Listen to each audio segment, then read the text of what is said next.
Hey guys, in this video I'm going to show you how to get food early game in Subnautica 2. Now when you start off, you can come here and open storage, and you will actually find these nutrient blocks that you can bring into your inventory and consume.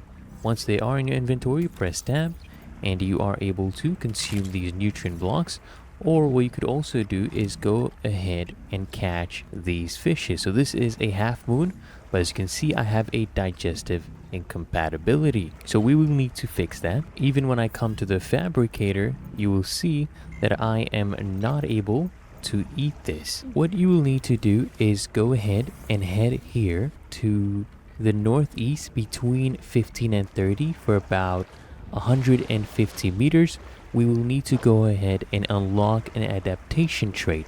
So we need to keep swimming in this direction until we find this right here. So you want to go ahead and keep swimming towards it. And once we reach that, we will need to go ahead and touch this. Once you come here, go ahead and insert your hand. And as you can see, we have got a new adaptation, and this is digestion, and we will be able to eat. And here you go, I am now able to consume it. And that is how to get food early game in Subnautica 2. If you found this helpful, make sure you smash that like button and subscribe to the channel. It really helps me out as well. I've also left a link in the description to a full playlist of Subnautica 2 tutorials. Thanks for watching.